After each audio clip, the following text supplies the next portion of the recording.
इस क्लास में हम लोग इस तरह का एक क्लॉक बनाते बनाते ये देखेंगे कि किस प्रकार से हम लाइफ साइकिल मेथड यूज करके स्टेट को मैनेज कर सकते हैं। तो देखिए, यहाँ पे मैं CMD में जाऊंगा सबसे पहले, मतलब कि कमांड प्रमोट में जाऊंगा CMD टाइप करके, और उसके बाद में मैं डेस्कटॉप में जाऊंगा, डेस्कटॉप, और डेस्कटॉप में जाके यहाँ पे मैं क्या करने वाला हूँ, मैं यहाँ पे अपना रिएक्ट ऐप क्रिएट करने वाला हूँ, एक न्यू रिएक्ट ऐप। ठीक है, तो उसके लिए मेरे को क्या लिखना होगा, npx क्रिएट रिएक्ट ऐप, और ऐप का नाम जो होगा वो मेरा होगा CLOCK क्लॉक ऐप। ठीक है, और उसके बाद मैं क्या करूँगा, इंटर मारूंगा। अब थोड़ा देरी वेट करना होगा हम लोगों को, ताकि सारा पैकेज जो है वो डाउनलोड हो जाए। देखिए, npx क्रिएट रिएक्ट ऐप लिखने के बाद, और जो हमारा फोल्डर का नाम था जैसा कि क्लॉक ऐप, तो हमारा एक क्लॉक ऐप वाला फोल्डर बनके तैयार हो गया है, जिसके अंदर में सारा नेसेसरी पैकेज है। अब हम लोग क्या करेंगे, अब हम लोग उस फोल्डर के अंदर जाएंगे, CDCLOCK और APP लिखकर। ये सारा चीज़ आप सबको पता है, फिर भी मैं एक बार फिर से रिपीट कर दे रहा हूँ, और उसके बाद मैं इंटर मारूंगा। अब इस फोल्डर में हम लोग आए, अब इस फोल्डर को मैं VS कोड में ओपन करूंगा, तो उसके लिए यहाँ पे मेरे को लिखना होगा CODE कोड, और यहाँ पे डॉट, और इंटर हम लोग मारेंगे।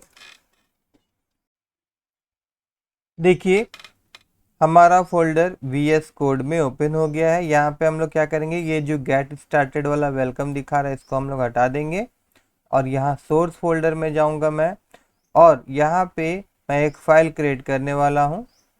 राइट क्लिक करके मैं न्यू फाइल में क्लिक कर रहा हूँ, और यहाँ पे मैं लिखूंगा CLOCK.js।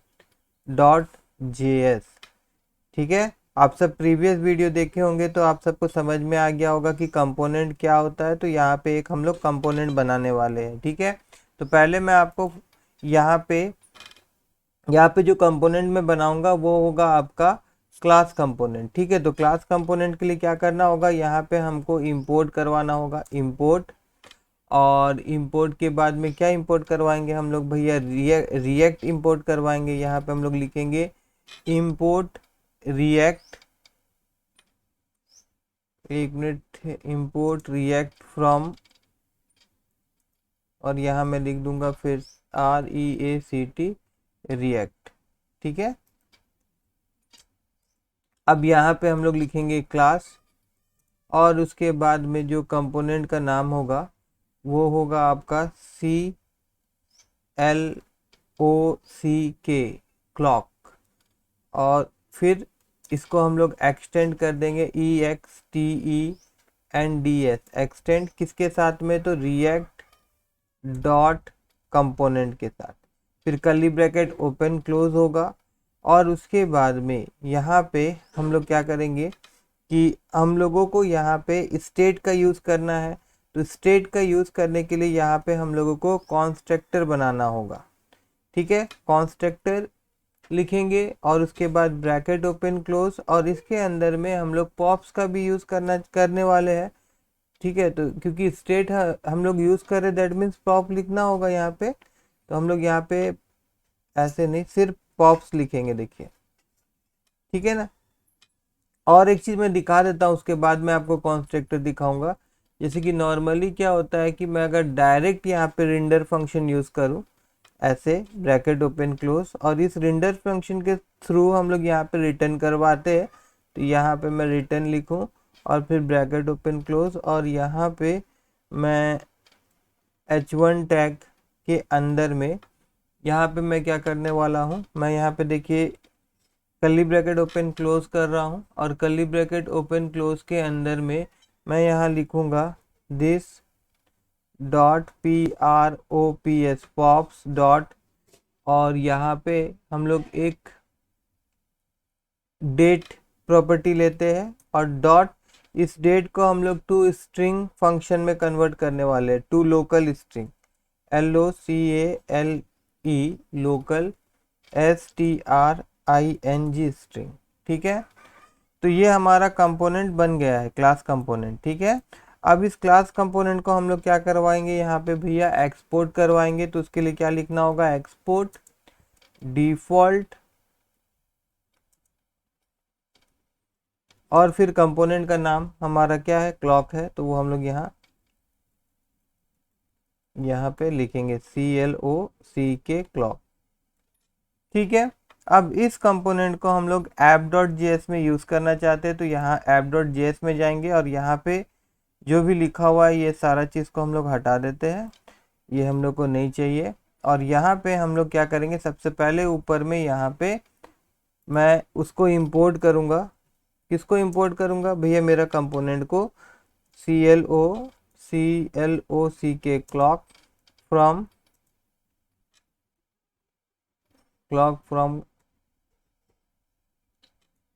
CLOCK clock. ठीक है ना,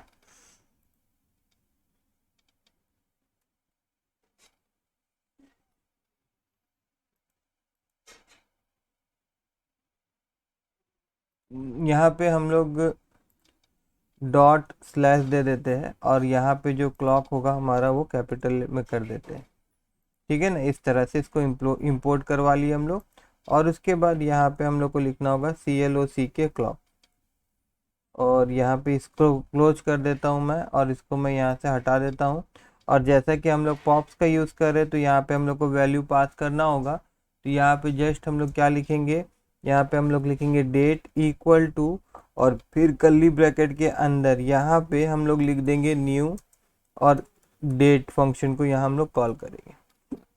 ठीक है ना, तो इससे हम लोग को डेट मिलेगा और टाइम भी मिलेगा। ठीक है, अब इसको हम लोग रन करके अगर देखें, तो यहाँ टर्मिनल में मैं जा रहा हूँ और न्यू टर्मिनल में मैं जा रहा हूँ।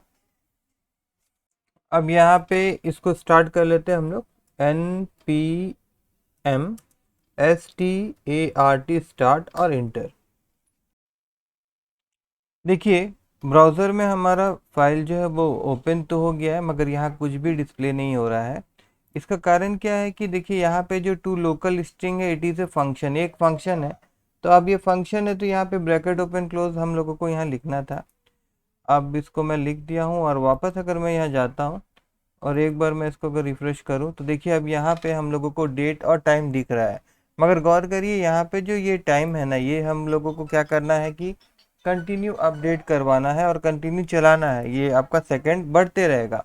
तो उसके लिए क्या करना होगा हम लोगों को कि यहाँ पे हमारा जो क्लास कंपोनेंट है, ठीक है ना, तो क्लास कंपोनेंट में हमारा जो ये जो पॉप का वैल्यू जो है उसको अपडेट करवाना होगा।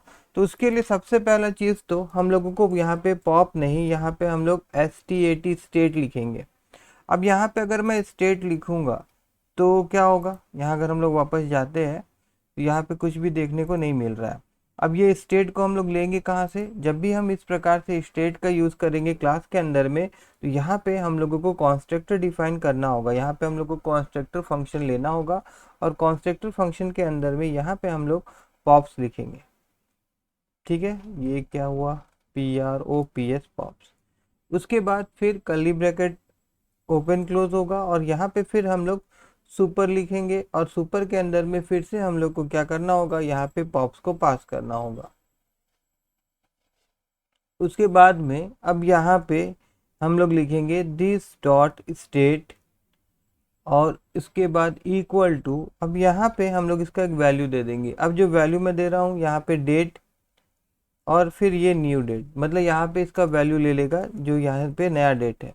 अगर ये अब ये करने के बाद भी, जैसे यहाँ पे हम लोग यहाँ पे न्यू डेट ले लिए हैं, यहाँ ब्रैकेट ओपन क्लोज देना होगा हम लोग को, ब्रैकेट ओपन क्लोज देना होगा हम लोग को यहाँ पे, है ना। और अगर मैं अभी जाऊँ तो अभी भी यहाँ पे आपको देखिए, अगर मैं इसको रिफ्रेश, एक मिनट हम लोग फिर से यहाँ जाते हैं, तो यहाँ पे एरर दिखा रहा है, pops is not defined. Okay, कोई बात नहीं, वापस से हम लोग यहाँ आ जाते हैं, और यहाँ पे this dot state equal to date, और उसके बाद में यहाँ पे न्यू डेट हम लोगों ने लिखा है, और यहाँ पे अच्छा देखिए यहाँ पे हल्का सा मिस्टेक कर दिया हूँ मैं, PROPS होगा ना, पॉप्स, ठीक है। और ये मिस्टेक को ठीक करने के बाद वापस अगर हम लोग यहाँ जाए रिफ्रेश करें तो देखिए यहाँ पे डेट आ जा रहा है, मगर कोई फ़र्क नहीं पड़ रहा है, यहाँ पे वही जो आपका कांस्टेंट है तो कांस्टेंट है, ठीक है ना। अब यहाँ वापस मैं आ जाता हूँ यहाँ पे। अब क्या होगा कि इस स्टेट को हम लोग अपडेट करवाएंगे, तो उसके लिए हम लोग कुछ लाइफ साइकिल मेथड यूज़ करेंगे। देखिए यहाँ पे हम लोग लिखेंगे कंपोनेंट डिड माउंट और फिर ब्रैकेट ओपन क्लोज और उसके बाद में फिर कर्ली ब्रैकेट ओपन क्लोज। अब यहाँ पे हम लोग क्या कर रहे हैं कि एक हम लोग यहाँ पे वेरिएबल ले रहे हैं दिस डॉट टाइमर नाम से, और उसके बाद में यहाँ पे हम लोग क्या करने वाले कि सेट इंटरवल फंक्शन होता है एक जावा स्क्रिप्ट का। इसके अंदर में क्या होता है कि एक फंक्शन हम लोग को देना होता है, तो आप एरो फंक्शन ही यूज करिएगा इसमें। इस प्रकार से एक फंक्शन लेगा।